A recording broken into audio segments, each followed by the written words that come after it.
Bienvenue pour un voyage à travers les âges, là où le soleil du Nord illumine des terres rudes mais magnifiques. Imaginez des fjords creusant profondément le continent, des falaises s'élevant vers le ciel et des eaux reflétant le mouvement éternel des nuages.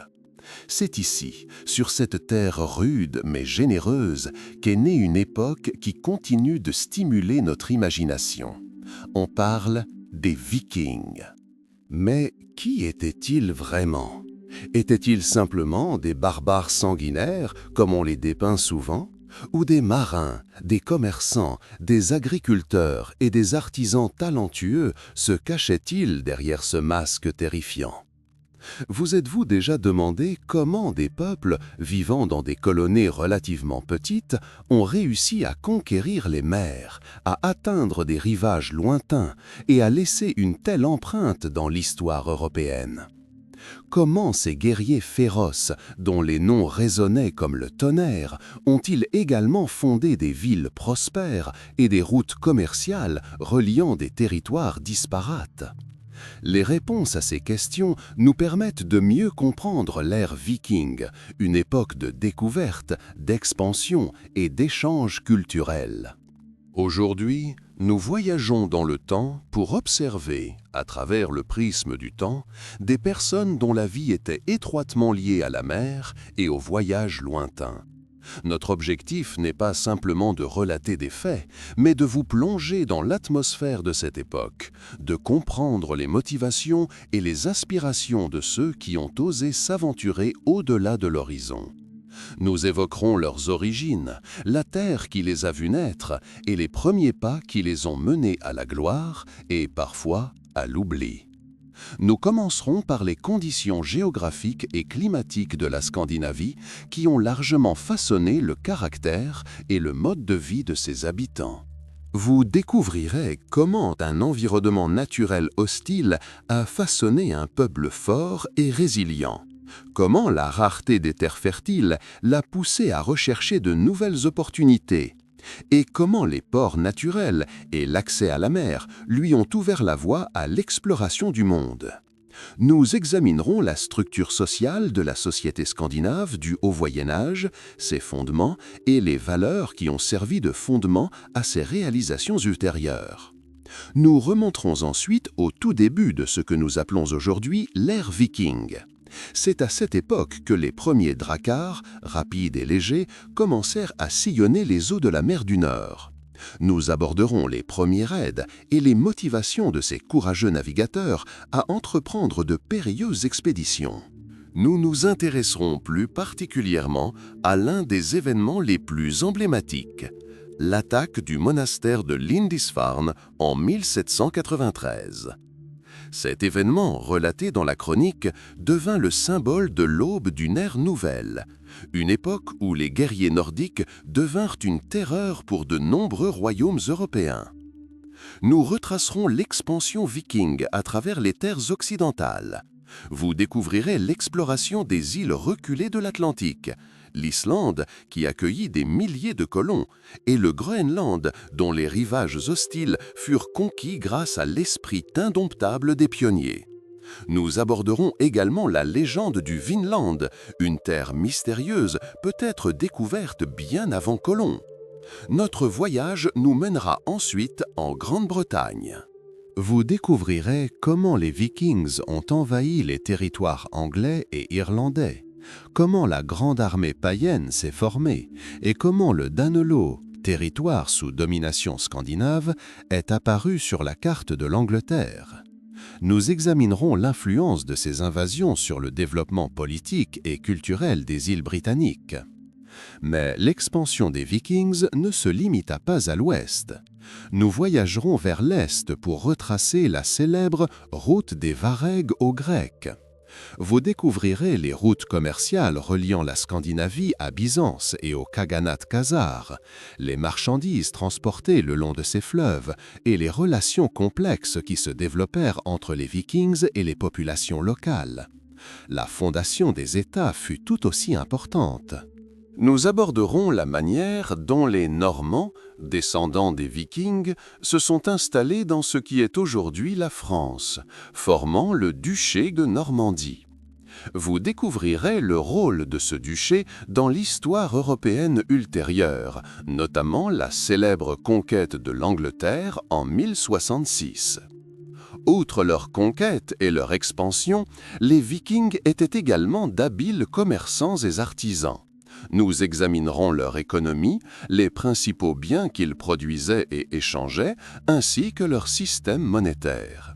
Vous découvrirez le savoir-faire exceptionnel des artisans scandinaves qui créaient des objets exceptionnels en métal, en bois et en os. Nous nous plongerons dans la société et la culture viking. Vous découvrirez leur structure sociale, les lois et les coutumes qui régissaient leur quotidien. Nous aborderons leur religion païenne, leur riche mythologie peuplée de dieux et de héros, ainsi que les runes mystérieuses qu'ils utilisaient pour l'écriture et la divination. L'art viking, avec ses motifs et symboles caractéristiques, sera également présent dans notre récit. Bien sûr, impossible d'évoquer l'ère viking sans évoquer ses chefs et rois légendaires.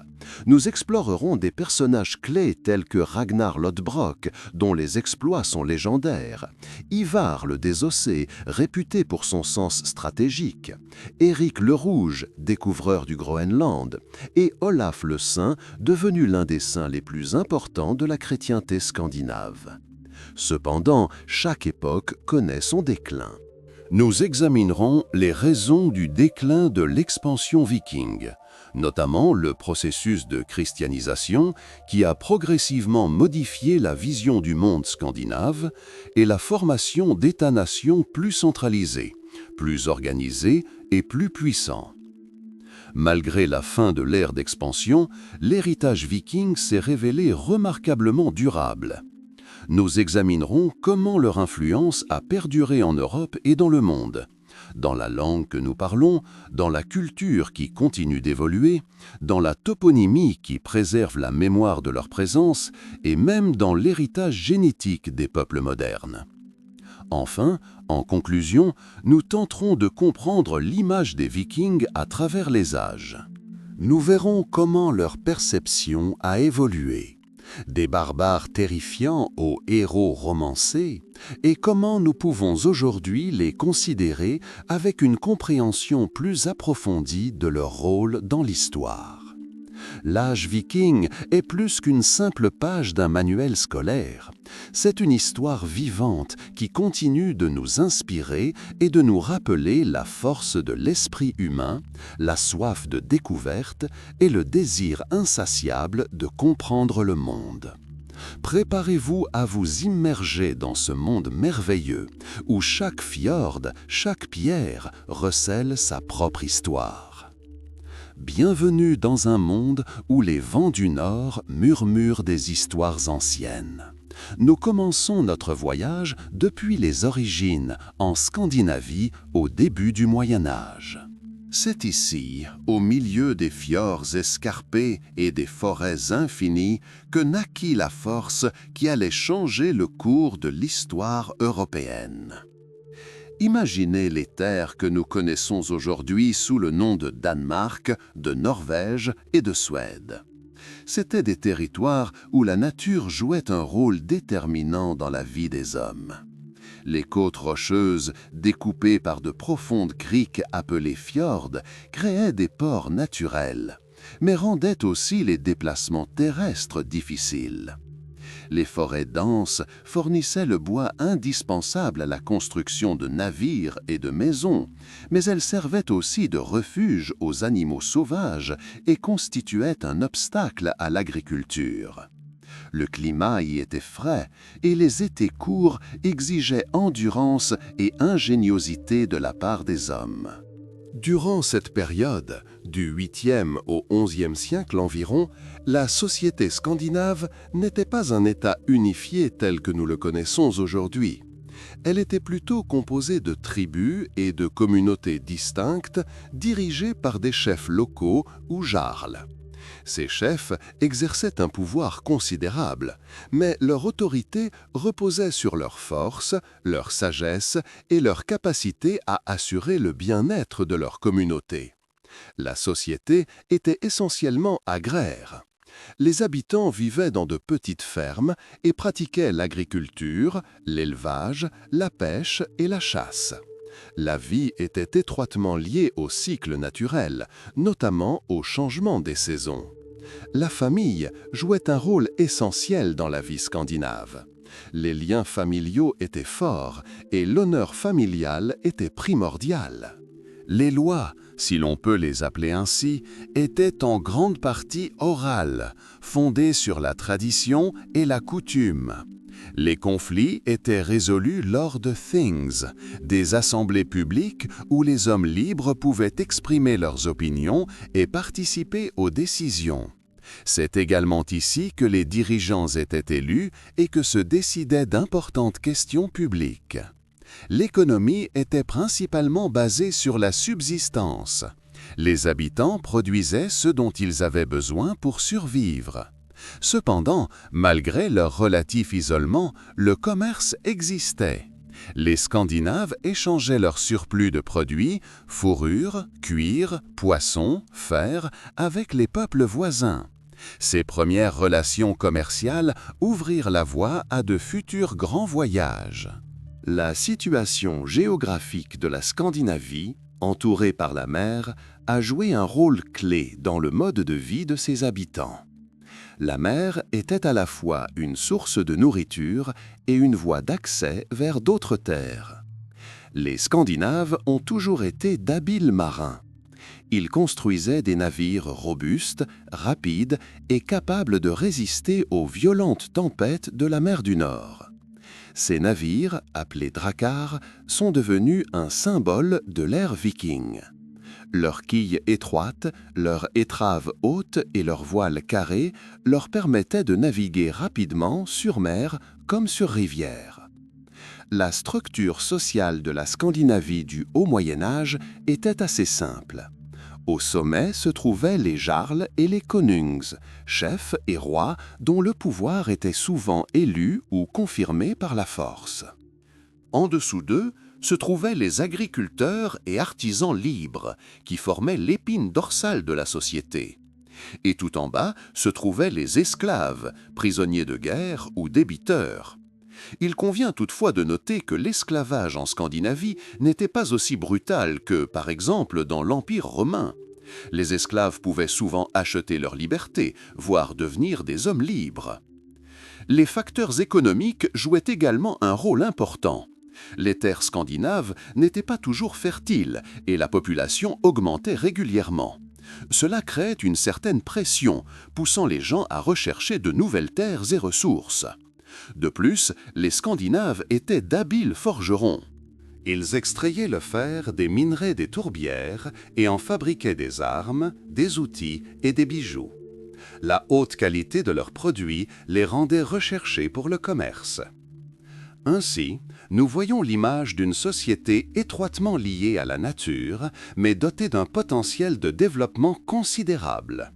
L'art de la navigation, la métallurgie avancée, des liens communautaires forts et une soif de nouvelles ressources, tout cela a créé un terrain fertile pour les Scandinaves, que nous appelons aujourd'hui les Vikings, qui ont entrepris leurs célèbres expéditions. À cette époque, le monde semblait vaste et regorgeait de possibilités inexplorées, et les Scandinaves étaient prêts à les saisir. Nous voici donc au tout début d'un grand voyage, les premiers pas qui ont mené les Scandinaves à la gloire et à la peur, à l'ère que nous connaissons sous le nom d'âge viking. C'était une époque où le mode de vie habituel commençait à changer, poussant les gens à l'action décisive. Les raisons qui ont poussé les Scandinaves à prendre le large et à voyager vers des contrées lointaines étaient multiples. Nous avons déjà évoqué la pression démographique, les terres pas toujours fertiles pouvant difficilement subvenir aux besoins d'une population croissante. À cela s'ajoutait le facteur social. La société scandinave était hiérarchisée. Et pour ceux qui se situaient en bas de cette hiérarchie, ou pour ceux qui recherchaient richesse et célébrité, la mer offrait de nouvelles opportunités. La mer n'était pas un obstacle, mais une porte d'entrée. Les navires eux-mêmes, les dracars, étaient des merveilles d'ingénierie pour l'époque. Longs, étroits et bas de murailles, ils leur permettaient de naviguer aisément dans les eaux peu profondes et les rivières, ainsi que de surfer sur les vagues avec assurance. Leurs quilles profondes assuraient leur stabilité, et leur fond plat leur permettait d'accoster sur des plages sauvages. Un mât à voile carré et à rames leur permettait de naviguer avec et contre le vent, ainsi que par temps calme. Ces navires étaient rapides, manœuvrables et fiables, parfaitement adaptés aux longs voyages et aux attaques surprises. Les premiers raids étaient généralement des expéditions de reconnaissance. De petits groupes de guerriers, partant en expédition, cherchaient des proies faciles, des biens de valeur et parfois même des personnes à vendre comme esclaves. Ces raids étaient généralement de courte durée. Les guerriers surgissaient à l'improviste, pillaient, emportaient tout ce qui avait de la valeur et rentraient rapidement chez eux avant que les habitants ne puissent organiser une défense. Cependant, l'un des premiers événements qui bouleversèrent véritablement l'Europe et marquèrent le début d'une ère nouvelle fut le raid contre le monastère Saint-Cuthbert sur l'île de Lindisfarne en Angleterre. Cet événement eut lieu en 1793. Lindisfarne était l'un des monastères les plus vénérés et les plus riches d'Angleterre, situé sur la côte de Northumbrie. Les moines y menaient une vie paisible et contemplative, ne s'attendant à aucune menace. En juin 1793, par un jour ordinaire, des navires approchèrent des côtes de l'île. Ils débarquèrent des guerriers dont l'apparence et la langue étaient totalement inconnues des habitants. C'étaient des Scandinaves, des Vikings. Ils envahirent le monastère, tuèrent les moines, pillèrent le trésor et emportèrent de précieuses reliques et livres. Cette attaque, particulièrement brutale choqua les contemporains. Le raid sur Lindisfarne devint un symbole. Il démontra la vulnérabilité des lieux, même les plus protégés et les plus sacrés, face à une force nouvelle et inconnue. La nouvelle de l'attaque se répandit rapidement dans toute l'Europe, semant la peur et la perplexité. Les moines qui tenaient les archives décrivaient les Vikings comme des hommes du Nord, des païens et des loups de mer, venus du Nord pour ravager les terres. Pourquoi Lindisfarne? Peut-être le monastère a-t-il été choisi en raison de son apparente vulnérabilité et de sa richesse. Les moines n'étaient généralement pas des guerriers, et leurs trésors, accumulés au fil des siècles, constituaient une proie facile. De plus, le monastère était situé sur une île, ce qui le rendait accessible uniquement par la mer, ce qui convenait parfaitement aux tactiques vikings.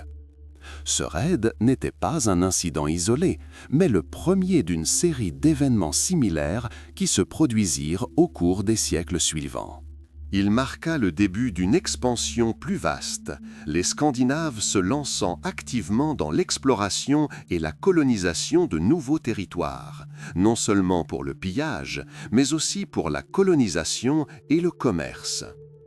Il est important de comprendre que pour les Vikings eux-mêmes, ces expéditions n'étaient pas simplement un acte d'agression. Elles faisaient partie de leur culture, de leur mode de vie. La navigation leur était naturelle, et la recherche de nouvelles terres et de nouvelles ressources était une nécessité. Une expédition réussie apportait gloire, richesse et rehaussait le statut du guerrier et de son comte ou roi. Après le raid de Lindisfarne, ces attaques devinrent de plus en plus fréquentes. Les guerriers scandinaves commencèrent à explorer de nouvelles routes, pénétrant toujours plus profondément en Europe. Mais ce n'était qu'un début. Le grand voyage viking ne faisait que commencer. Et de nouvelles terres, de nouvelles rencontres et de nouvelles découvertes les attendaient. Après que les premiers échos de l'expansion des navigateurs nordiques eurent balayé l'Europe, une nouvelle phase, non moins passionnante, de leur voyage commença. Cette phase marqua un déplacement vers l'ouest, vers les étendues inexplorées de l'océan Atlantique.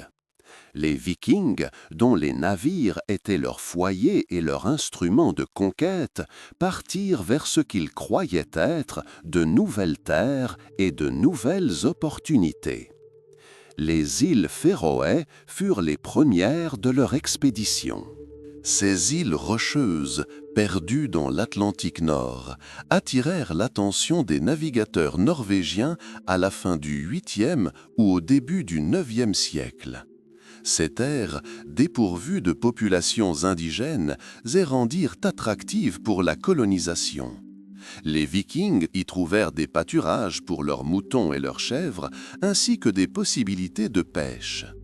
La vie aux Féroé était rude, mais elle offrait un sentiment d'indépendance et la possibilité de fonder leur propre communauté, libérée des hiérarchies et des règles strictes du continent.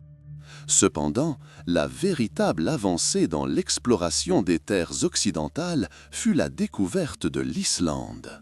Il y a environ 870 ans, selon les sagas, un viking norvégien nommé Nadar, ou selon d'autres récits Gorm, découvrit par hasard cette grande île alors qu'il naviguait depuis la Norvège.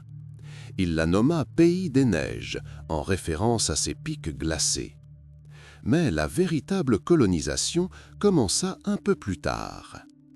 Il y a environ 87 ans, 870 ans, Ingolf Arnarson, exilé de Norvège pour meurtre, partit vers l'ouest à la recherche d'un nouveau foyer. Il emporta avec lui ses piliers sacrés, censés, selon la coutume, lui indiquer un lieu où s'installer. Arrivé en Islande, il jeta les piliers à la mer, qui s'échouèrent sur le rivage de ce qui est aujourd'hui Reykjavik, la capitale du pays. Ingolf y fonda sa colonie et d'autres suivirent. L'Islande s'avéra être une terre d'activité volcanique et de climat rigoureux. Mais ses vallées fertiles et ses pêcheries abondantes en firent un lieu de résidence attrayant. Au cours du siècle suivant, de nombreux Norvégiens émigrèrent en Islande, fuyant la tyrannie du roi Harald à la belle chevelure ou simplement en quête d'une vie meilleure. Ils apportèrent avec eux leurs lois, leur langue et leurs traditions. L'Islande développa un système de gouvernement unique, l'Althing, l'un des plus anciens parlements du monde, qui se réunissait chaque année pour régler les conflits et adopter des lois. C'était une société fondée sur l'autonomie et le respect de la liberté. La vie en Islande était difficile. Les agriculteurs luttaient contre des hivers rigoureux et les marins risquaient leur vie dans les eaux glaciales de l'Atlantique. Mais ils apprirent à vivre en harmonie avec la nature, en exploitant ses ressources et en s'adaptant à ses défis. Ils élevaient du bétail, cultivaient, pêchaient et chassaient la baleine. Leurs maisons étaient construites en pierre et en tourbe pour les protéger du vent et du froid. Ils valorisaient la force, le courage et la survie. L'étape suivante de l'expansion vers l'ouest fut la découverte du Groenland. Il y a environ 990 ans, le célèbre viking Éric le Rouge, lui aussi exilé d'Islande pour ses crimes, partit explorer de nouvelles terres à l'ouest. Il atteignit les côtes d'une vaste île qui, malgré son nom, était en grande partie recouverte de glace. Cependant, sur la côte sud-ouest, Éric découvrit des fjords au climat plus doux et aux terres fertiles, qu'il baptisa Groenland, ou Terre verte, dans l'espoir d'attirer des colons. Éric le Rouge fonda 2 colonies principales au Groenland, l'Est et l'Ouest. Il y a environ 999 ans, il apporta quelques 25 navires chargés de colons. La vie au Groenland était encore plus rude qu'en Islande. Les principales occupations étaient l'élevage, la chasse aux phoques et aux morses et le commerce avec l'Europe, principalement de fourrure et d'ivoire. Les colonies groenlandaises persistèrent pendant environ 5 siècles, mais elles furent finalement abandonnées pour des raisons encore controversées parmi les historiens. Le changement climatique, l'épuisement des ressources ou les conflits avec la population inuite locale pourraient avoir joué un rôle. Au cours de leur voyage vers l'ouest, les Vikings ont probablement atteint les côtes de l'Amérique du Nord. Les légendes parlent du Vinland, une terre découverte par Leif Erikson, fils d'Éric le Rouge, il y a environ 1000 ans, vers l'an 1000. Selon les sagas, Leif aurait navigué vers l'ouest depuis le Groenland et découvert une région viticole qui lui a donné son nom. Des découvertes archéologiques à Lance aux Meadows, sur l'île de Terre-Neuve, au Canada, confirment la présence des Vikings sur le continent nord-américain il y a environ 1000 ans. Des vestiges d'une colonie viking, comprenant des maisons, une forge et d'autres bâtiments, y ont été découverts. Cependant, contrairement à l'Islande et au Groenland, la colonisation du Vinland semble avoir été de courte durée. Les Vikings ont peut-être rencontré l'hostilité de la population autochtone, ou peut-être les conditions difficiles et l'éloignement de leur terre natale ont-ils rendu la vie trop difficile. Le mythe du Vinland, cependant, demeure un élément important de l'histoire viking, symbolisant leur soif insatiable d'exploration et leur capacité à atteindre les confins du monde. Ces voyages vers l'Ouest ont démontré les compétences exceptionnelles des Vikings en matière de navigation et leur désir d'élargir leurs horizons en explorant de nouveaux territoires et en fondant de nouvelles communautés sur des terres hostiles mais pleines d'opportunités. En voyageant vers l'ouest, les Vikings ont ouvert la voie à de nouvelles terres, découvrant l'Islande, le Groenland et peut-être même les côtes de l'Amérique du Nord. Ces longs voyages, empreints de courage et de ténacité, ont démontré leur talent de navigateurs exceptionnel et leur soif insatiable d'exploration. Cependant, au-delà de la colonisation de nouveaux territoires, les Vikings ont également laissé leur empreinte sur d'autres régions d'Europe, notamment la Grande-Bretagne et l'Irlande. L'arrivée des Vikings dans les îles britanniques ne se fit pas par une invasion unique, mais par une série de raids progressifs qui se transformèrent en campagnes militaires de plus grande envergure. Les premières traces de l'apparition des Scandinaves sur ces terres remontent à la fin du 8e siècle. Ces raids étaient rapides et souvent inattendus pour la population locale. Les Vikings ciblaient principalement les riches monastères qui servaient d'entrepôt pour les objets de valeur et manquaient de protection adéquate. L'un des événements les plus marquants qui marqua le début d'une nouvelle ère dans les relations entre la Scandinavie et la Grande-Bretagne fut le raid sur le monastère de Lindisfarne en 1793. Situé sur une île au large de la Northumbrie, le monastère était l'un des plus importants centres de vie et de culture chrétienne d'Angleterre. Selon les chroniques, les Vikings surgirent à l'improviste, pillèrent le monastère, tuèrent les moines ou les réduisirent en esclavage et emportèrent d'innombrables richesses. Ce raid choqua les contemporains et devint un symbole de la cruauté et de la puissance destructrice des envahisseurs nordiques. Les événements de Lindisfarne modifièrent à jamais la perception des Vikings en Europe, consolidant leur image de guerriers impitoyables. Après leur premier raid fructueux, les Vikings commencèrent à arriver dans les îles britanniques en groupes plus organisés. Leur objectif n'était pas seulement de piller, mais aussi de coloniser les terres. Au milieu du IXe siècle, la grande armée païenne débarqua en Angleterre. Il s'agissait d'une force massive, composée de nombreux navires et de milliers de guerriers venus de Scandinavie. L'armée comprenait des représentants de divers peuples scandinaves, et son objectif n'était pas simplement de piller, mais de conquérir et de coloniser de nouvelles terres. La grande armée païenne passa de nombreuses années en Angleterre, livrant guerre aux royaumes anglo-saxons locaux. Elle conquit de nombreux territoires, détruisit villes et forteresses et étendit progressivement son influence. Alfred le Grand, roi du Wessex, joua un rôle particulièrement important dans la résistance aux Vikings.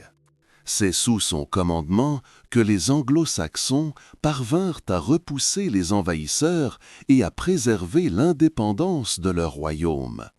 Cependant, une partie importante de l'Angleterre tomba sous la domination viking. Ce territoire fut connu sous le nom de Danelaw, signifiant « région de Danelaw ». Le Danelaw englobait des territoires au nord et à l'est de l'Angleterre, où les Vikings établirent leur propre ordre, leurs lois et leurs coutumes. Ils apportèrent avec eux leur propre système de gouvernance, leurs propres pratiques commerciales et leur propre langue.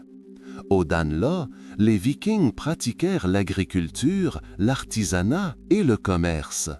Ils fondèrent de nouvelles colonies dont beaucoup subsistent encore aujourd'hui, conservant leur nom scandinave. La vie quotidienne au Danelaw mêlait traditions anglo-saxonnes et scandinaves. La vie des Vikings était simple et pratique. Ils vivaient dans des maisons en bois, souvent au sol en terre battue. Leur alimentation se composait principalement de céréales, de viande, de poissons et de produits laitiers.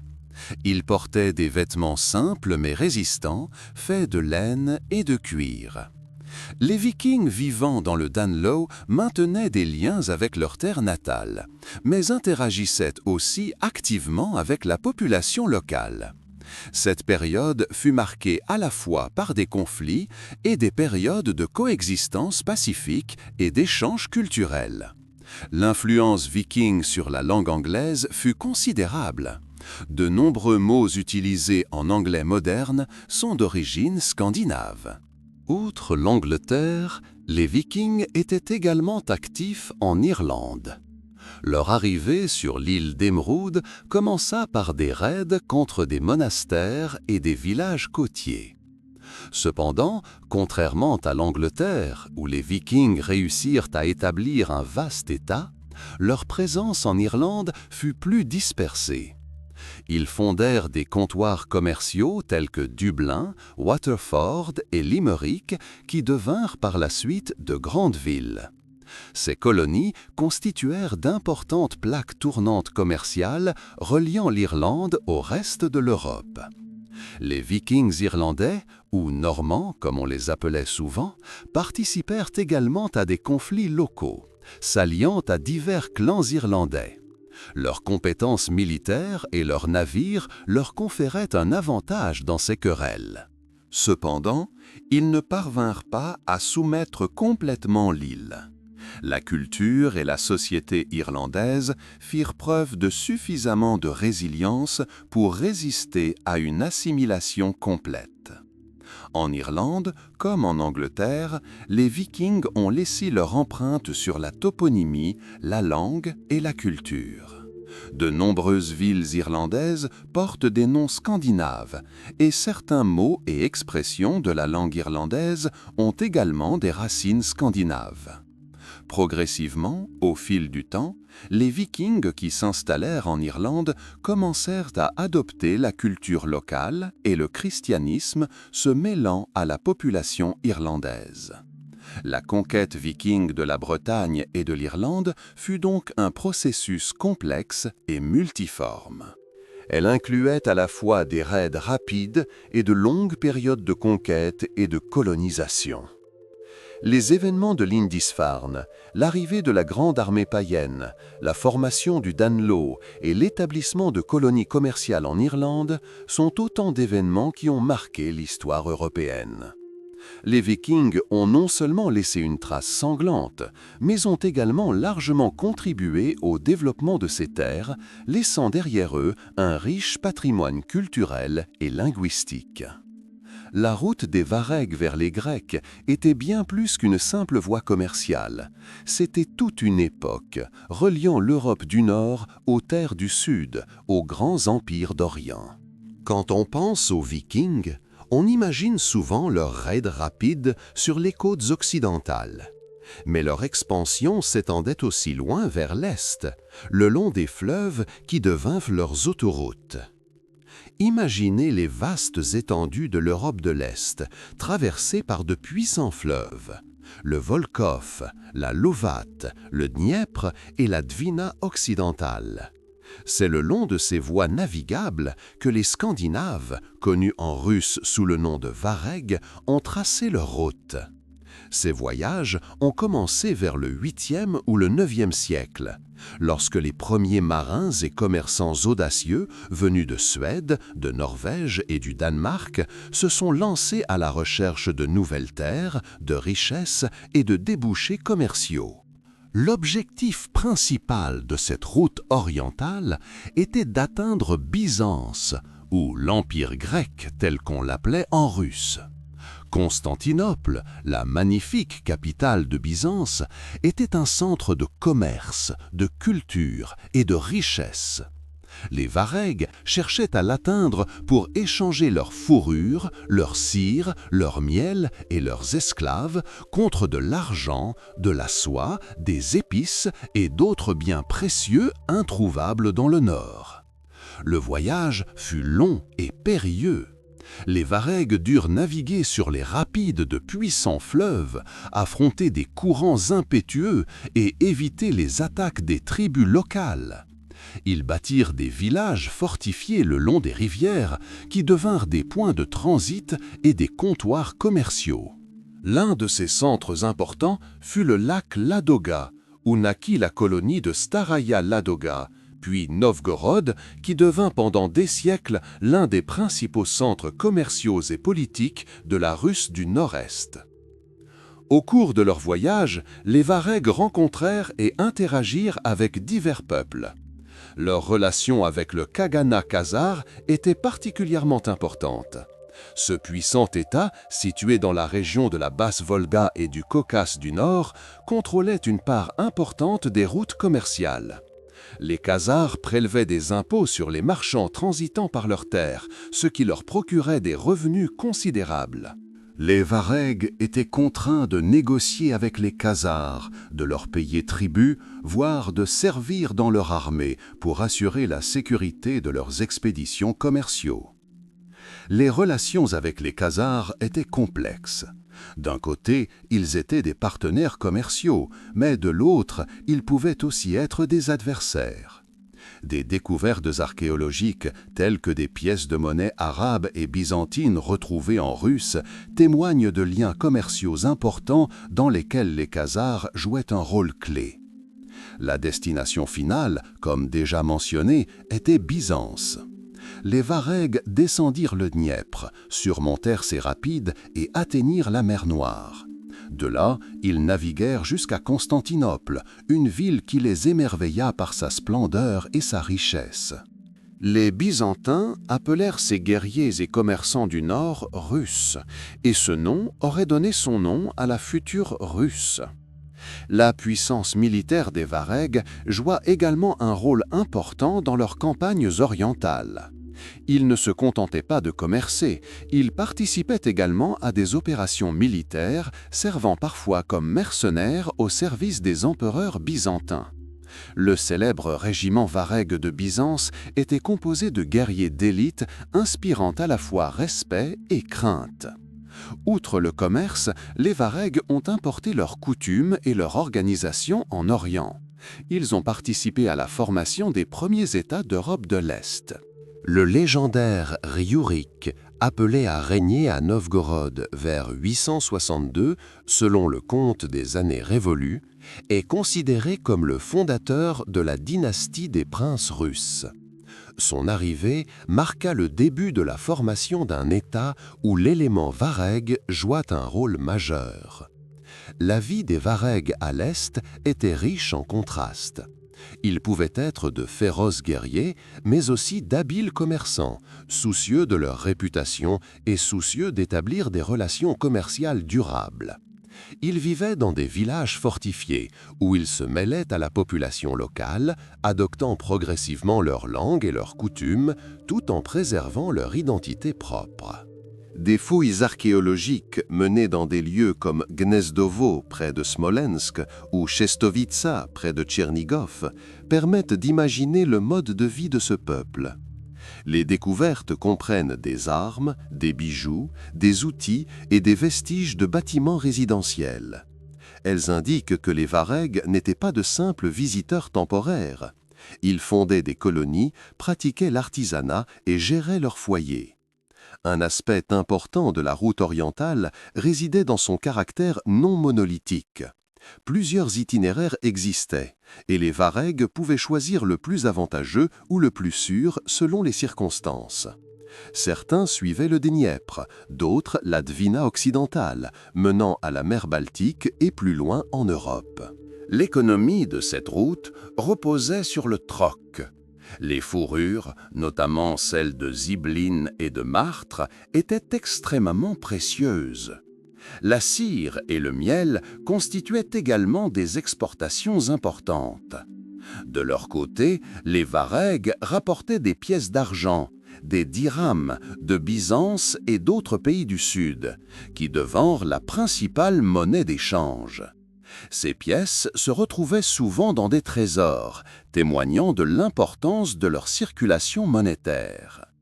Au fil du temps, le rôle des Varègues en Orient commença à évoluer.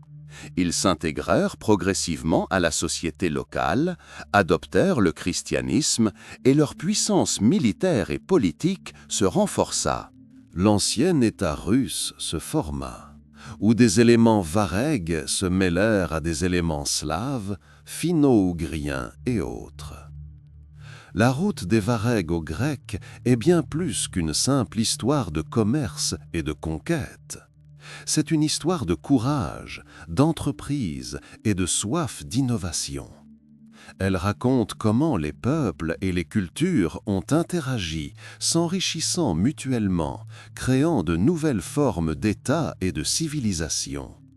Cette route a profondément marqué l'histoire de l'Europe de l'Est, façonnant son paysage ethnique et culturel. Elle a relié des mondes lointains et les a rapprochés par des fleuves qui coulaient tels des vaisseaux sanguins à travers les vastes étendues du continent. Nous abordons ainsi en douceur le chapitre suivant de notre voyage à travers les siècles, une histoire qui montre comment l'énergie et l'esprit d'entreprise des peuples scandinaves ont trouvé un nouveau souffle menant à la fondation de l'un des duchés les plus influents de l'histoire européenne. Nous évoquons les Normands en France, l'émergence et le développement de la Normandie. Le Haut Moyen Âge, époque où les Vikings exploraient activement les routes maritimes, ne se limitait pas aux raids ou à la recherche de routes commerciales. Leurs expéditions avaient souvent des conséquences à long terme. Après que l'assaut sur les îles britanniques et les terres à l'est se soit mieux organisé, certains groupes vikings commencèrent à se tourner vers les terres au sud de la Scandinavie. La France, avec ses terres fertiles et son long littoral, représentait une cible attrayante. Cependant, contrairement à certaines expéditions précédentes qui auraient pu être caractérisées par des raids dévastateurs, l'arrivée des Normands sur la côte française au début du IXe siècle fut quelque peu différente. En 1910, selon les récits historiques, un chef nommé Rollon, ou Rollon le Rouge, comme on l'appelait parfois, arriva avec une flotte à l'embouchure de la Seine. Ces hommes, déjà rompus à la vie et aux luttes en terre étrangère, cherchaient non seulement à piller, mais aussi à s'établir et à fonder leur propre terre. Le royaume franc de l'époque était affaibli par des conflits internes et des menaces extérieures. Le roi Charles III le Simple, cherchant à mettre un terme aux raids vikings dévastateurs, prit une décision qui allait changer le cours de l'histoire. Au lieu de tenter d'expulser Rollon et ses hommes par la force, ce qui aurait été un processus long et sanglant, il leur proposa un marché. En 1914, à Saint-Clair-sur-Epte, le traité fut signé. Au terme de ce traité, Rollon et ses guerriers se virent attribuer des terres le long de la Basse-Seine. En échange, ils étaient tenus de se convertir au christianisme, de prêter allégeance au roi et surtout de défendre ces terres contre les autres vikings et tout autre ennemi susceptible de menacer le royaume. Cet acte constitua une sorte de légitimation de la présence viking sur le sol français. Les terres qui leur furent concédées devinrent par la suite la Normandie, signifiant « terre du peuple du Nord ». Rollon lui-même devint le premier duc de Normandie. C'était un dirigeant sage et clairvoyant. Bien que converti au christianisme, il ne renonça pas complètement à ses racines. Les Normands conservèrent nombre de leurs traditions, mais commencèrent peu à peu à s'assimiler à la population locale. Ils apprirent le français et adoptèrent les coutumes et lois locales, tout en apportant leur contribution unique au développement de la région. La vie quotidienne en Normandie a progressivement évolué sous la domination normande. Les camps militaires ont cédé la place aux châteaux forts, qui servaient à la fois de structure défensive et de centre de gouvernement. Les Normands étaient habiles bâtisseurs, et leurs châteaux de pierre sont devenus des symboles de leur puissance et de leur influence. L'agriculture est restée le pilier de l'économie, mais le commerce a également commencé à prospérer, notamment grâce à la situation côtière avantageuse de la Normandie et à sa proximité avec d'importantes routes commerciales. Les ducs normands consolidèrent progressivement leur pouvoir. Ils établirent leur propre administration et développèrent un système juridique combinant des éléments du droit germanique et romain. L'une des caractéristiques clés de la société normande était son caractère militant. Les guerriers, comme auparavant, occupaient de hautes fonctions, mais ils servaient désormais leur duc et leur roi. Un aspect important de l'histoire de la Normandie fut son désir d'indépendance. Bien que les ducs normands aient prêté allégeance au roi de France, ils agissaient souvent dans leur propre intérêt, ce qui provoqua des périodes de tension, voire de conflit. Dans l'ensemble, cependant, la Normandie demeura partie intégrante du royaume de France, y apportant sa contribution. Environ 100 ans après la fondation du duché, en 1149, naquit l'un des Normands les plus célèbres, Guillaume, plus tard connu sous le nom de le Conquérant. Il était le fils du duc Robert Ier et de sa concubine. Après la mort de son père, Guillaume hérita du duché très jeune, et son règne fut marqué par des luttes de pouvoir et la consolidation de sa position. C'était un brillant chef militaire et un homme politique clairvoyant. Sous la direction de Guillaume, la Normandie atteignit son apogée. Il instaura de nombreuses réformes, renforça l'armée et la marine et promuvit le commerce et l'artisanat. Les Normands devinrent célèbres pour leur discipline, leur courage et leur habileté à organiser des campagnes militaires. Guillaume le Conquérant joua un rôle décisif dans l'un des événements les plus marquants de l'histoire anglaise. Après la mort du roi Édouard le Confesseur en 1066, une dispute de succession éclata. Guillaume, s'appuyant sur sa parenté avec la famille royale anglaise et, comme il le prétendait, sur la promesse du trône, envahit l'Angleterre. La bataille d'Hastings, qui se déroula le 25 octobre 1066, marqua un tournant. L'armée normande, sous le commandement de Guillaume, remporta une victoire décisive sur les Anglo-Saxons. Cet événement, connu sous le nom de conquête normande de l'Angleterre, eut des conséquences colossales. Guillaume devint roi d'Angleterre, inaugurant une nouvelle dynastie. La conquête normande a profondément transformé la société, la langue, la culture et le système politique anglais. Le français parlé par les Normands a profondément influencé le développement de la langue anglaise, l'enrichissant de nombreux mots nouveaux. La noblesse normande a occupé des postes importants en Angleterre, et le système féodal s'est renforcé. De nouveaux châteaux, églises et monastères ont été construits, dont beaucoup subsistent encore aujourd'hui. Ainsi, l'histoire de la Normandie illustre comment les Vikings, arrivés en conquérant, ont su s'intégrer à la société européenne, établir leur propre duché puissant et influencer significativement le cours de l'histoire européenne. Leur combativité, leur sens de l'organisation et leur adaptabilité leur ont permis non seulement de survivre, mais aussi de prospérer sur leur nouveau territoire, laissant derrière eux un riche héritage.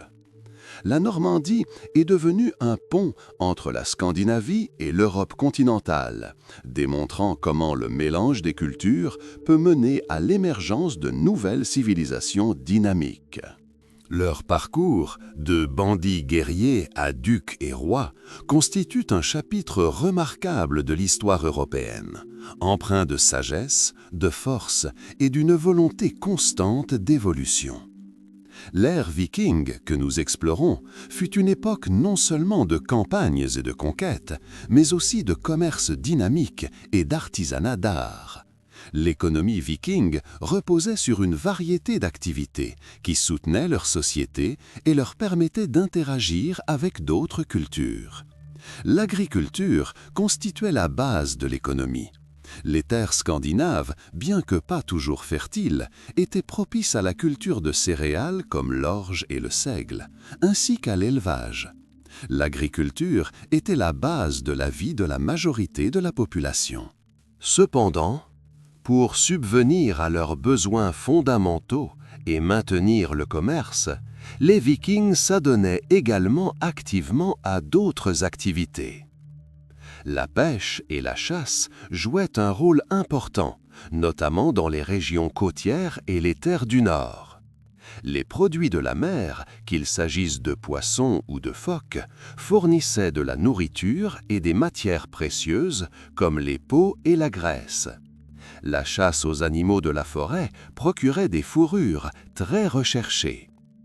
Mais ce sont le commerce et l'artisanat qui ont propulsé les Vikings vers de nouveaux sommets, leur permettant non seulement de subvenir à leurs besoins, mais aussi d'établir des contrées lointaines.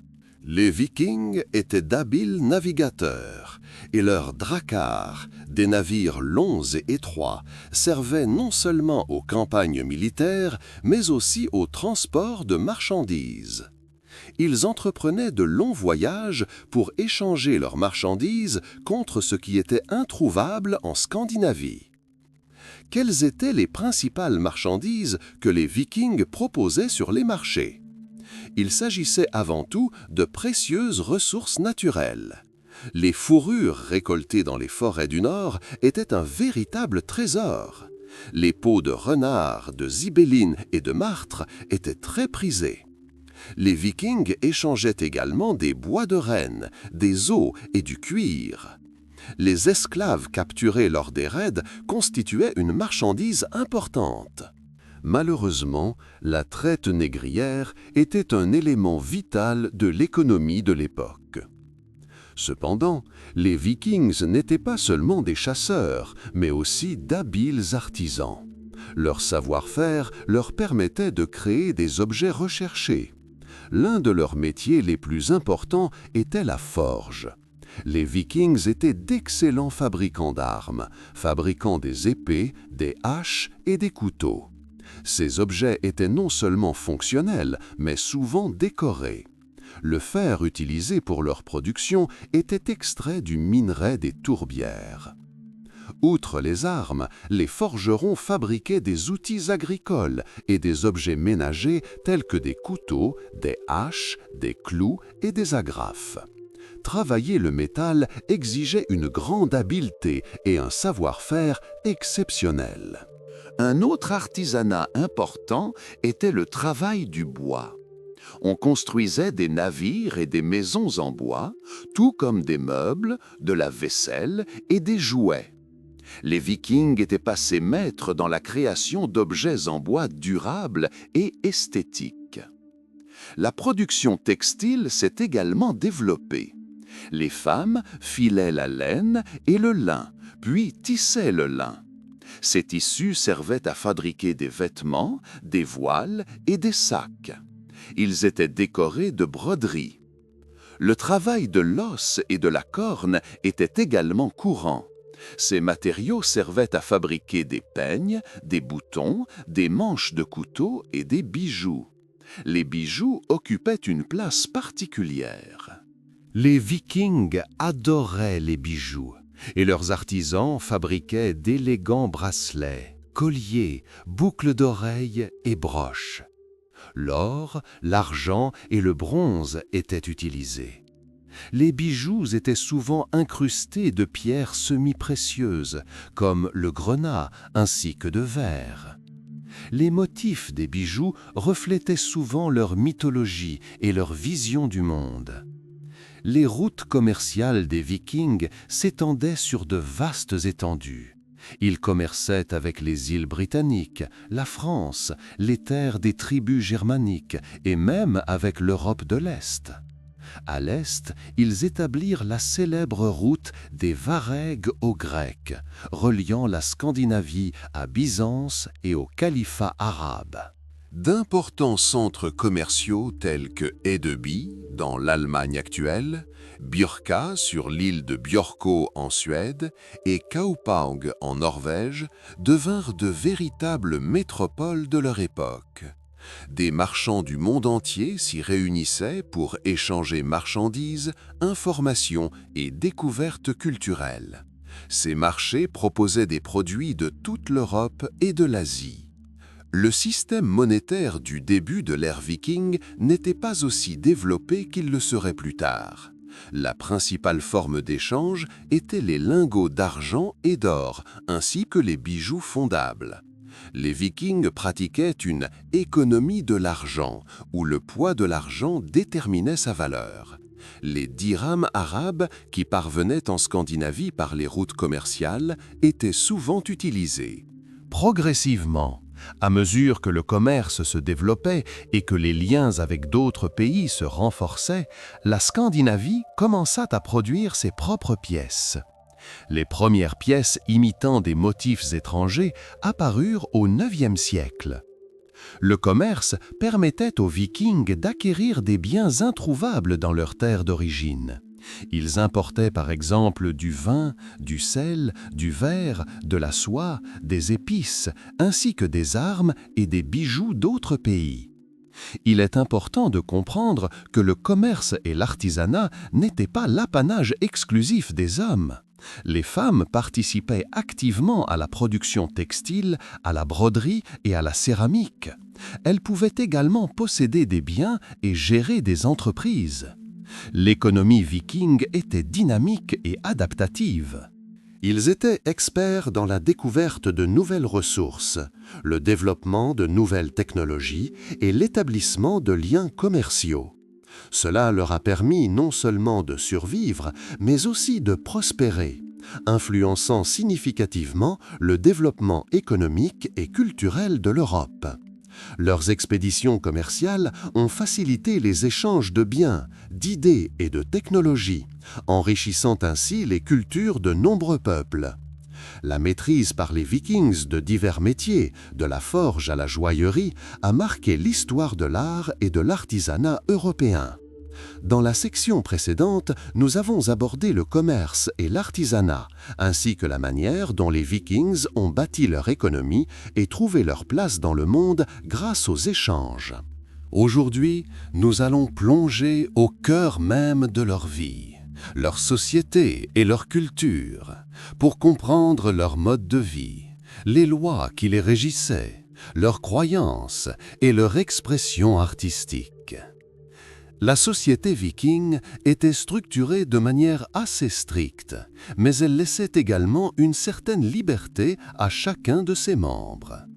À sa tête se trouvait le jarl, ou roi, dont le pouvoir était généralement héréditaire, mais reposait aussi sur sa force, sa sagesse et sa capacité à protéger son peuple. En dessous de lui se trouvaient les hommes libres, les bønder ou jomsvikings. C'étaient des propriétaires terriens, des guerriers, des marchands et des artisans. Ils formaient le noyau de l'armée et participaient aux assemblées populaires où se décidaient les affaires importantes, où étaient votées les lois et où était rendue la justice. Les assemblées constituaient une institution essentielle. Elles servaient de lieu où tout homme libre pouvait s'exprimer, où les conflits étaient résolus et où l'ordre était maintenu. Tout en bas de l'échelle se trouvaient les thrells, les esclaves. Il pouvait s'agir de prisonniers de guerre ou d'esclaves pour dette. Les thrells accomplissaient les tâches les plus pénibles, mais contrairement aux esclaves d'autres cultures, leur situation n'était pas toujours désespérée. Parfois, ils pouvaient acheter leur liberté ou être libérés. Les lois vikings étaient orales, transmises de génération en génération et fondées sur la coutume. Elles étaient assez sévères, mais justes. Des vendettas étaient prononcées pour meurtre, mais elles pouvaient être évitées en versant un vergeld, une compensation financière à la famille du défunt. Le montant du vergeld dépendait du statut social de la victime. Par exemple, le meurtre d'un comte était puni d'une somme bien plus lourde que la mort d'un simple esclave. D'autres châtiments existaient également, comme l'exil ou les amendes. La famille jouait un rôle central dans la vie viking. Le chef de famille, généralement un homme, exerçait un pouvoir considérable, mais était également responsable du bien-être de tous ses membres. Les femmes, bien que sous l'autorité de leur mari ou de leur père, jouissaient d'une liberté considérable par rapport à celle de nombreuses autres cultures européennes de l'époque. Elles géraient le foyer, élevaient les enfants, possédaient des biens et pouvaient même divorcer. En cas de décès de son mari, une veuve pouvait hériter de ses biens et poursuivre son activité. La religion viking était polythéiste, fondée sur la croyance en de multiples dieux. C'était une religion étroitement liée à la nature et à la vie humaine. Les principaux dieux étaient Odin, dieu de la sagesse, de la guerre et de la magie, père de tous les dieux, Thor, dieu du tonnerre et de la foudre, protecteur des humains et des as, et Freya, déesse de l'amour, de la beauté et de la fertilité. Il existait d'autres dieux. Chacun doté de son destin et de son rôle propre. La mythologie viking est riche et variée. Elle raconte la création du monde à partir du corps du géant Ymir, celle des 9 mondes reliés par l'arbre-monde Yggdrasil, la bataille entre les dieux et les géants et la fin du monde, Ragnarok. Ces mythes et contes non seulement divertissaient, mais servaient aussi de guide moral, enseignaient le courage, l'honneur et la loyauté. Ils reflétaient la vision du monde des Vikings et leur attitude face à la vie et à la mort. Mourir au combat était considéré comme honorable, car cela signifiait que l'âme du guerrier entrerait au Valhalla, le palais d'Odin, où les héros festoyaient et se préparaient pour la bataille finale. L'écriture était un élément important de la culture viking. Ils utilisaient les runes, un alphabet ancien composé de 24 symboles. Chaque rune avait non seulement une signification phonétique, mais aussi une portée symbolique et magique. Les runes étaient gravées sur des pierres, des armes et des bijoux. Elles étaient utilisées pour les inscriptions, les sorts et la divination. L'alphabet runique le plus célèbre est l'ancien Futhark. Progressivement, avec la propagation du christianisme, les runes ont été remplacées par l'alphabet latin, mais leurs traces ont perduré dans la langue et la culture. L'art viking était étroitement lié à leur religion et à leur vie quotidienne. Il se caractérisait par son expressivité, son dynamisme et son souci du détail. La sculpture sur bois et sur os occupait une place particulière. Les Vikings décoraient leurs maisons, leurs navires, leurs armes et leurs objets domestiques de motifs complexes, de représentations d'animaux et de créatures mythologiques. L'un des styles les plus reconnaissables est le style bord, avec ses animaux entrelacés et ses motifs géométriques caractéristiques. Plus tard, le style Jelling s'est développé, caractérisé par des représentations plus réalistes d'animaux et d'éléments cruciformes, reflétant l'influence du christianisme. Les forgerons et bijoutiers vikings atteignaient un haut niveau de savoir-faire. Ils créaient de magnifiques armes et bijoux, bracelets, colliers et broches. Ils employaient souvent des techniques de dorure, d'argenture et d'incrustation. Leur création servait non seulement de décoration, mais témoignait également du statut de leurs propriétaires. Les skalds, poètes de cour, jouèrent un rôle essentiel dans la préservation et la transmission du patrimoine culturel. Ils composèrent des chants de louanges en l'honneur des chefs, décrivirent leurs exploits et composèrent des sagas, récits épiques de héros, de dieux et d'événements historiques. Les sagas, ultérieurement transcrites, devinrent une source inestimable de connaissances sur la vie, les coutumes et les croyances des Vikings. La société viking était un organisme vivant et évolutif.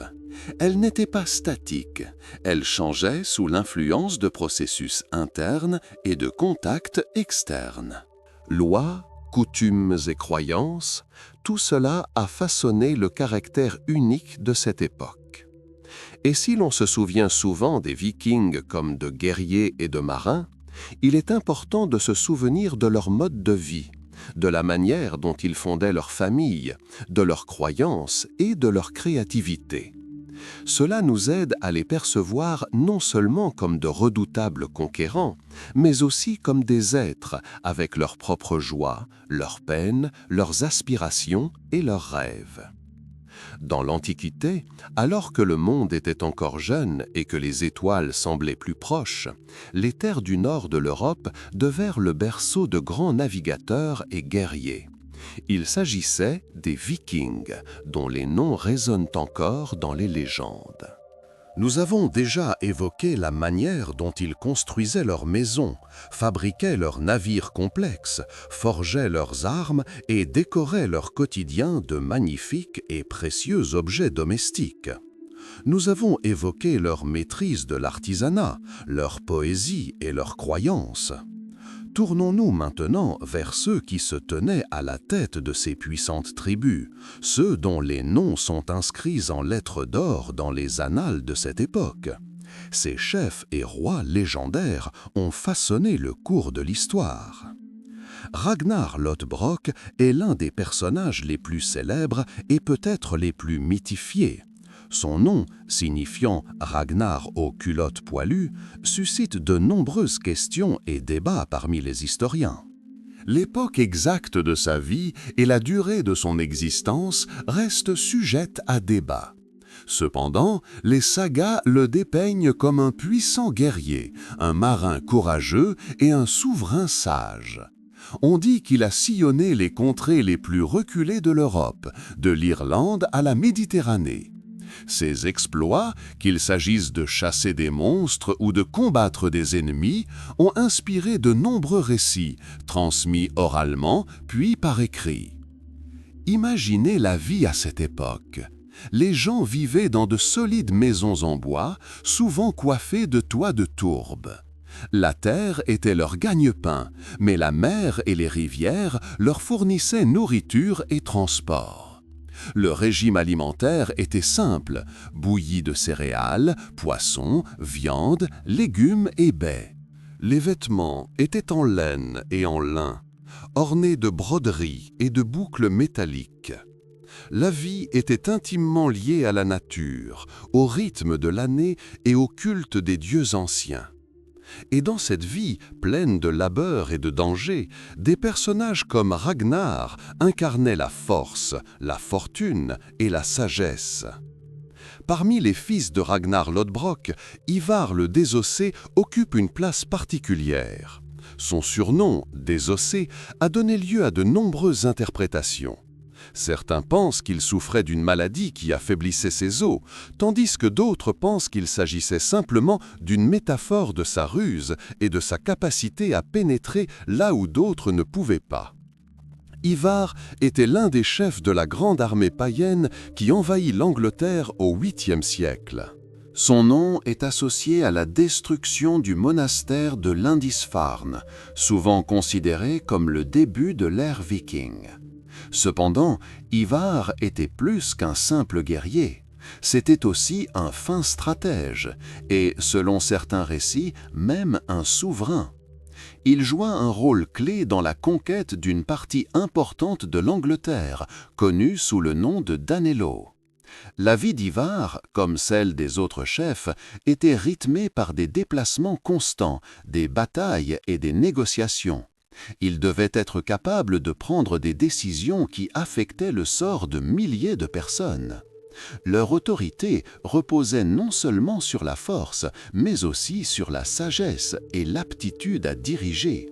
Ils étaient, en quelque sorte, les premiers rois, dont le pouvoir n'était pas encore absolu, mais exerçait déjà une influence considérable.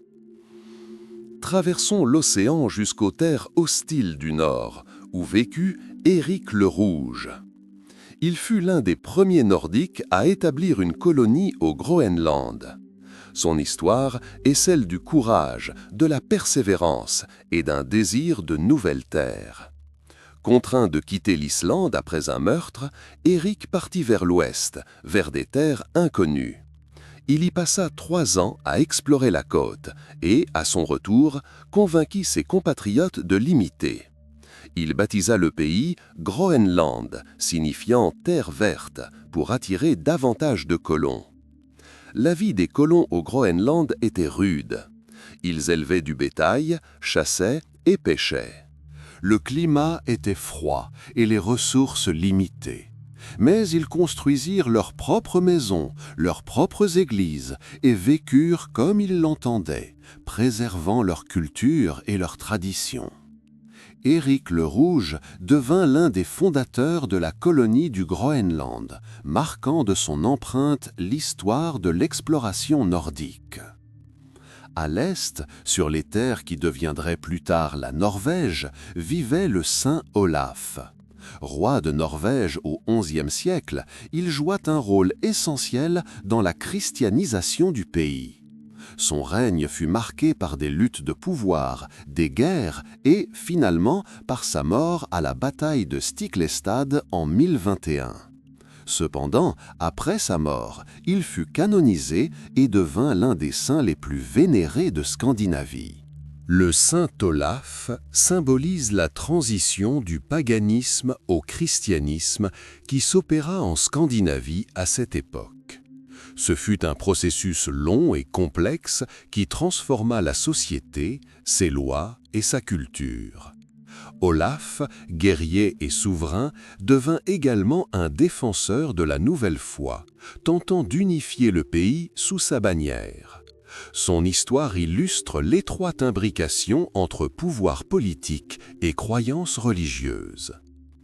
Ces personnages, Ragnar Lodbrok, Ivar le Désossé, Éric le Rouge et Olaf le Saint, ne sont qu'un aperçu de ceux qui ont marqué l'histoire de l'âge viking. Guerriers, marins, souverains et explorateurs, ils ont connu des vies jalonnées de dangers, d'aventures et de grandes réussites. Hommes de leur temps, ils avaient leurs propres croyances, passions et aspirations.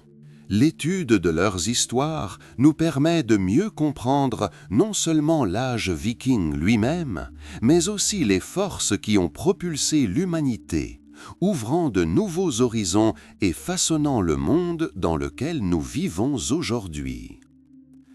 L'ère viking, riche en événements turbulents et en grandes réalisations, touchait progressivement à sa fin. Cette période, qui débuta par les premiers raids audacieux et l'expansion vers des terres étrangères, ne pouvait durer éternellement. Le déclin de cette époque dynamique était dû à un ensemble complexe de facteurs profondément ancrés dans la structure même de la société scandinave et dans ses relations avec le monde extérieur. L'un des facteurs clés qui commença à transformer le visage de la Scandinavie et à influencer ses aspirations expansionnistes fut la christianisation. Le processus d'adoption du christianisme en Scandinavie fut long et souvent difficile. Il commença dès le 8e siècle, mais atteignit véritablement son apogée au 10e et 11e siècle. Les rois, désireux d'asseoir leur pouvoir et d'intégrer leurs royaumes à la communauté chrétienne européenne, jouèrent un rôle majeur dans ce processus. Ils percevaient la nouvelle foi non seulement comme un renouveau spirituel, mais aussi comme un renouveau spirituel, mais aussi comme un outil de centralisation du pouvoir, d'uniformisation des lois et de renforcement des liens internationaux. En Norvège, comme nous l'avons déjà mentionné, l'une des figures les plus marquantes de cette période fut Olaf le Saint. Son règne, qui débuta au début du XIe siècle, marqua un tournant. Olaf lutta activement contre les vestiges du paganisme, détruisit des temples et construisit des églises. Malgré la résistance des adeptes de l'ancienne foi, ces efforts conduisirent progressivement le christianisme à devenir la religion dominante en Norvège. Sa mort en 1021 à la bataille de Stiklestad, bien que tragique, ne fit que renforcer son image de martyr et de saint, contribuant ainsi à la propagation du christianisme. Au Danemark, le processus de christianisation prenait également de l'ampleur. Des rois comme Harald à la dent bleue soutenaient activement la nouvelle foi. Harald, qui régna au IXe siècle, est considéré comme l'un des premiers rois danois à se convertir au christianisme et à entreprendre la construction d'églises. Cela contribua au renforcement des liens du Danemark avec l'Europe chrétienne et à son intégration progressive au système politique et culturel pan-européen. La Suède a également connu des processus similaires. Le roi Olaf Skotkonung, qui régna à la fin du IXe et au début du XIe siècle, est considéré comme le premier roi suédois à se convertir au christianisme. Il fonda le premier évêché de Suède dans la ville de Sigtuna. Bien que le paganisme soit resté longtemps fort, surtout dans les zones rurales, le christianisme devint progressivement la religion de la royauté et de la noblesse, ce qui modifia inévitablement les fondements sociaux. La christianisation apporta non seulement de nouveaux dogmes religieux, mais aussi un nouveau mode de vie, de nouvelles lois et de nouvelles valeurs culturelles. Parallèlement au christianisme, des éléments de la culture européenne pénétrèrent la Scandinavie. Écriture latine, nouveaux styles architecturaux et établissements d'enseignement. Cela rapprocha progressivement les pays scandinaves du reste de l'Europe, les rendant moins enclins à entreprendre de longues et risquées expéditions. Un autre facteur important contribuant au déclin de l'ère viking fut la formation des États-nations. Au début du Moyen Âge, la Scandinavie était en grande partie un ensemble d'entités tribales disparates et de petits royaumes, où le pouvoir des chefs était souvent local et instable. Cependant, avec le renforcement de l'autorité royale, la construction de forteresses et le développement des structures administratives, ces territoires disparates commencèrent à s'unifier en États plus vastes et plus centralisés. En Norvège, comme mentionné précédemment, Olaf le Saint joua un rôle important dans l'unification du pays. Ses efforts pour établir une autorité royale et des lois nationales unifiées visaient à faire de la Norvège un royaume unifié et non une simple union de tribus. Des processus similaires étaient en cours au Danemark et en Suède. Les rois de ces pays cherchèrent à étendre leurs possessions, à renforcer leurs frontières et à instaurer un système de gouvernance efficace. La formation des États-nations eut plusieurs conséquences importantes pour l'expansion viking. Premièrement, le pouvoir centralisé exigeait une plus grande stabilité intérieure. Les rois souhaitaient que leurs sujets restent chez eux, se consacrant à l'agriculture, à l'artisanat et au commerce, plutôt que de se lancer dans des expéditions périlleuses. Ces expéditions, qui avaient auparavant été un moyen d'enrichissement et d'affirmation personnelle pour les dirigeants individuels, pouvaient désormais être perçues comme une menace pour la stabilité intérieure et l'autorité royale. Deuxièmement, l'émergence d'États-nations forts a permis à des territoires auparavant vulnérables aux raids vikings de se défendre efficacement. L'Angleterre, la France et d'autres royaumes européens, autrefois des proies faciles, disposaient désormais d'armées et de marines mieux organisées. Ils ont appris à défendre leurs frontières et à résister aux invasions. Par exemple, après une période de domination viking en Angleterre, les royaumes anglo-saxons ont pu s'unir et reconquérir progressivement les territoires perdus. Troisièmement, les Vikings eux-mêmes, intégrés à des structures étatiques plus vastes, commencèrent à modifier leur mode de vie. De guerriers et pillards, ils devinrent agriculteurs, commerçants, artisans et parfois même chevaliers au service des monarques européens. Par exemple, les Normands, descendants des Vikings installés en France, s'intégrèrent au système féodal français, participèrent aux croisades et conquèrent même l'Angleterre au XIe siècle sous la conduite de Guillaume le Conquérant. Cet épisode, bien que marquant une manifestation de l'esprit guerrier scandinave, s'inscrivit dans le cadre de l'émergence du monde féodal européen et non dans le cadre d'une expansion indépendante des Vikings au sens ancien du terme. Les changements économiques ont également joué un rôle. Avec le développement du commerce en Scandinavie et avec d'autres régions d'Europe, l'économie est devenue plus complexe et diversifiée. Les raids, qui auraient pu être un moyen de s'enrichir dans un contexte de ressources limitées, ont progressivement cédé la place à des formes d'activité économique plus stables. Les routes commerciales sont devenues plus sûres et les villes se sont développées, offrant de nouvelles opportunités de profit et de prospérité. Ainsi, le déclin de l'âge viking ne fut pas une fin brutale et soudaine, mais un processus progressif de transformation. Il fut entraîné par de profonds changements, tant au sein des sociétés scandinaves elles-mêmes que dans leurs relations avec le monde extérieur. La christianisation, la formation d'États-nations, le renforcement des défenses des royaumes européens et le développement de systèmes économiques plus stables, tous ces facteurs contribuèrent à la substitution progressive des expéditions vikings héroïques, mais souvent destructrices, à d'autres formes d'activité. Il est important de comprendre que la fin de l'ère viking n'a pas signifié la disparition complète de l'influence scandinave, ni la fin des contacts avec le monde extérieur. Au contraire, elle a ouvert un nouveau chapitre de l'histoire scandinave, où ces terres sont devenues des acteurs à part entière de la civilisation européenne, apportant leur contribution unique à son développement. L'héritage des Vikings.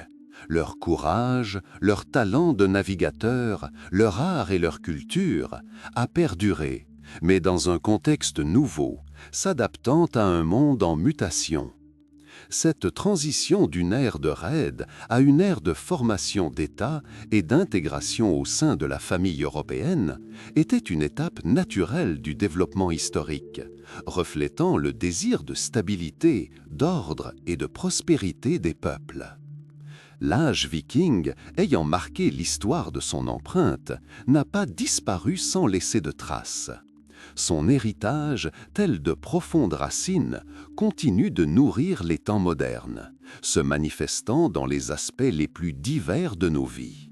On le retrouve dans la sonorité des langues, dans les contours des noms de lieux, au plus profond de notre culture, et même dans notre code génétique. Commençons par la langue. De nombreux mots que nous utilisons aujourd'hui ont des racines scandinaves. L'anglais, en particulier, a subi une influence significative du danois et du norvégien pendant la période où les Vikings s'installaient activement dans les îles britanniques. Par exemple, des mots de la vie quotidienne tels que sky, skin, egg, give et take sont renus à l'anglais du vieux norrois. Même des verbes courants comme are, manger, être, sont apparentés au vieil anglais eurun, lui-même dérivé du vieux norrois eru. Ce n'est là qu'une infime partie de la manière dont la langue viking a imprégné le langage des habitants des îles britanniques, puis le reste du monde par la diffusion de l'anglais. Dans d'autres langues, comme le russe, l'influence est également perceptible, bien que moins évidente. Des mots comme prince, anchor, path et drakkar, un emprunt plus tardif mais lié à la navigation, sont vraisemblablement d'origine scandinave. Cela témoigne des liens commerciaux et culturels de longue date qui existaient entre la Russie et les peuples scandinaves. L'héritage culturel des Vikings est tout aussi multiforme. Leur mythologie, riche en dieux puissants, héros courageux et batailles épiques, continue d'inspirer écrivains, artistes et cinéastes. Les récits d'Odin, Thor, Loki et du Ragnarok, la fin du monde, nous parlent des valeurs chères aux Scandinaves. Le courage, l'honneur, le destin et la quête du savoir.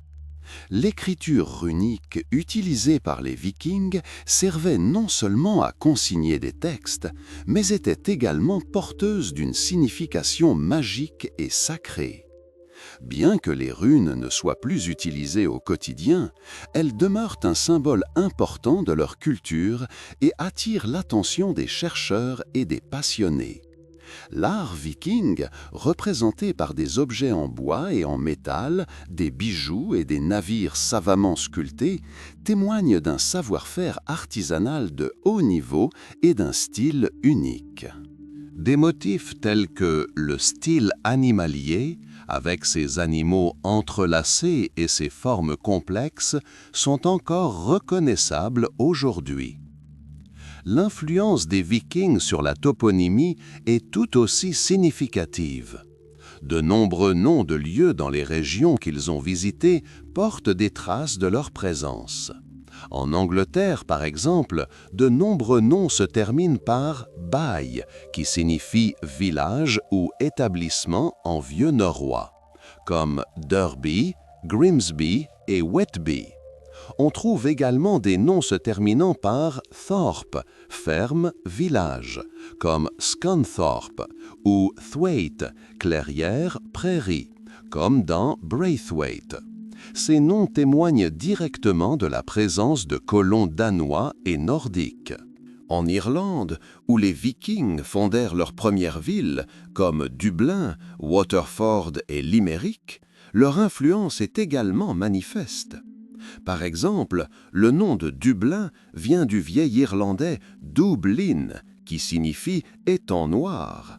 Mais la ville elle-même fut fondée par les Vikings comme port de commerce. À l'est, dans les terres russes, des noms associés aux Varegs, comme la mer Vareg, aujourd'hui la Baltique, rappellent également leur présence. L'héritage génétique des Vikings fait également l'objet de recherches modernes. En analysant l'ADN des Européens modernes, les scientifiques découvrent des traces de migration et de dispersion scandinaves. Ces études confirment l'ampleur de leur expansion et illustrent le brassage des peuples au fil des siècles. La recherche génétique nous aide à mieux comprendre l'histoire des migrations et des dispersions humaines, ainsi qu'à retracer l'influence mutuelle des peuples anciens. Il est important de noter que l'influence des Vikings ne se limitait pas aux aspects matériels. Leur esprit d'exploration, leur soif de nouvelles terres et de découverte, leur courage et leur esprit d'entreprise ont marqué l'histoire européenne. Ils ne se contentaient pas de piller et de piller, ils commerçaient aussi, fondaient des colonies, tissaient des liens et facilitaient les échanges culturels. Leur talent de navigateur, qui leur permettait de parcourir de vastes distances sur mer et sur fleuve, ont ouvert de nouvelles routes commerciales et facilité la diffusion des idées et des biens. Aujourd'hui encore, lorsqu'on parle des Vikings, on imagine souvent des guerriers austères coiffés de casques à cornes. Cette image, cependant, est davantage le fruit d'interprétations et d'inventions artistiques ultérieures que de la réalité historique. Les vrais Vikings étaient bien plus complexes et multiformes. Ils n'étaient pas seulement des guerriers, mais aussi des agriculteurs, des commerçants, des artisans et des explorateurs. Leur vie était étroitement liée à la mer, mais aussi à la terre, aux travaux agricoles et aux traditions familiales. Leur société était organisée autour de clans et de chefs, où l'honneur et la loyauté jouaient un rôle essentiel. Les lois, bien que pas toujours écrites, réglementaient les relations entre les individus et maintenaient l'ordre. La religion, avec son panthéon de dieux et sa croyance en une vie après la mort, façonnait leur vision du monde et leurs principes moraux. L'influence des Vikings sur l'Europe fut durable et multiforme. Ils ont joué un rôle dans la formation de nombreux États européens, le développement du commerce et de la navigation, ainsi que la diffusion des langues et des cultures. Leur héritage perdure dans nos langues, nos toponymes, notre culture et notre compréhension de l'histoire. En étudiant les Vikings, nous plongeons non seulement dans le passé, mais nous comprenons aussi mieux le présent et comment le monde dans lequel nous vivons a été façonné. Leur histoire est celle du courage, de la résilience, de la quête du savoir et du progrès incessant. Une histoire qui continue d'inspirer et de ravir.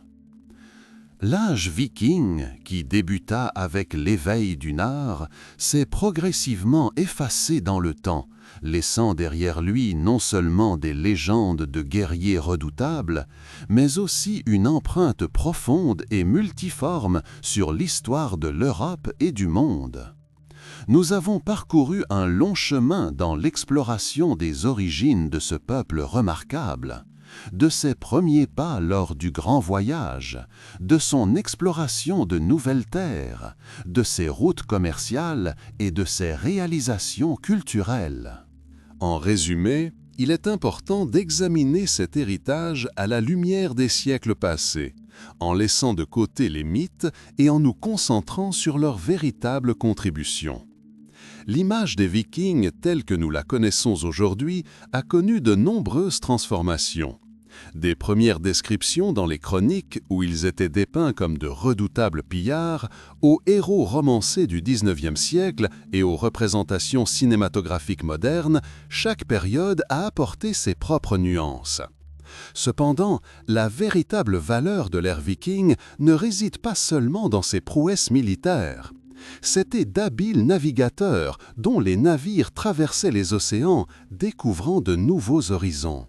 C'étaient des commerçants visionnaires, dont les marchandises et les idées reliaient des terres lointaines, facilitant les échanges culturels. C'étaient des artisans talentueux, dont les produits émerveillent encore par leur beauté et leur savoir-faire. Leur influence sur la formation des États européens est indéniable. En Angleterre, par exemple, ils ont profondément marqué la région, créant le Danelaw, qui est ensuite entré dans l'histoire anglaise. En France, les Normands, menés par Rollon, ont fondé le duché de Normandie, qui a joué un rôle clé dans les événements ultérieurs, notamment la conquête normande de l'Angleterre en 1166. En Irlande, leur présence a également laissé des traces, notamment sur la formation des villes et les relations commerciales. La route viking, des Varègues aux Grecs, établie le long des fleuves d'Europe de l'Est, a ouvert des voies commerciales vitales reliant la Scandinavie à Byzance et au califat arabe.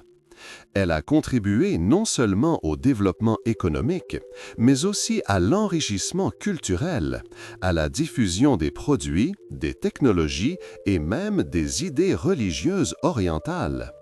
Les relations avec des entités aussi puissantes que le Khaganat khazar et l'Empire byzantin illustrent la complexité et la nature multiforme des interactions des Vikings avec les autres civilisations. Malgré l'expansion extérieure, leur société conservait une structure sociale développée. Lois, coutumes, système clanique et respect de l'autorité des chefs constituaient le fondement de leur vie. La religion, avec sa riche mythologie et son panthéon divin, jouait un rôle central dans leur vision du monde, définissant leur compréhension de la vie, de la mort et de la justice. L'écriture runique, forme d'art reflétant à la fois la vie quotidienne et des thèmes mythologiques, témoigne d'une vie spirituelle et culturelle profonde. Des chefs légendaires tels que Ragnar Lodbrok, Ivar le Désossé, Éric le Rouge et Olaf le Saint sont devenus des éléments incontournables des récits historiques. Leurs histoires, bien qu'entourées de légendes, reflètent un désir de leadership, de conquête et de création de nouveaux ordres. Ils n'étaient pas de simples guerriers, nés des visionnaires dont les actions ont façonné l'avenir. Le déclin de l'ère viking fut un processus progressif, influencé par plusieurs facteurs. La christianisation de la Scandinavie, débutée au Xe siècle, entraîna une évolution des valeurs culturelles et religieuses, facilitant l'intégration au reste de l'Europe. La formation d'États-nations en Scandinavie même, comme le Danemark, la Norvège et la Suède, modifia également le paysage politique, rendant les raids isolés moins réalisables et moins pratiques. L'héritage viking n'a cependant pas disparu. Il perdure dans nos langues où de nombreux mots et expressions ont des racines scandinaves. Il est présent dans la toponymie, dans les noms des lieux qu'ils ont découverts ou habités. Il est présent dans le patrimoine génétique de nombreux peuples européens, témoignant de contacts étroits et de longue date. Leur art, leurs conceptions architecturales, leur talent de navigateur, tout cela fait désormais partie du patrimoine culturel pan-européen. Aujourd'hui, en réimaginant les Vikings, nous les voyons non seulement comme de redoutables guerriers, mais aussi comme des pionniers, des commerçants, des explorateurs et des bâtisseurs.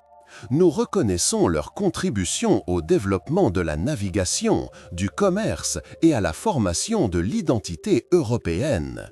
Leur histoire est celle de l'exploration, de la persévérance face à l'adversité et d'un progrès incessant. C'est une histoire qui continue de nous inspirer et de nous rappeler combien le passé et le présent sont étroitement liés, et comment même les époques les plus lointaines continuent de façonner le monde dans lequel nous vivons. Étudier les Vikings, c'est bien plus qu'une simple plongée dans le passé. C'est l'occasion de mieux nous comprendre, de saisir les origines de nombreux phénomènes modernes et d'apprécier le réseau complexe de liens qui unit les peuples et les cultures au fil des siècles. Leur voyage, empreint de courage et de découverte, est devenu partie intégrante de la grande histoire de l'humanité, et son étude apporte paix et compréhension de la façon dont notre monde a été façonné. Puisse cette image, débarrassée de tout mythe et imprégnée de vérités historiques, devenir pour vous une source de paix et de profonde compréhension.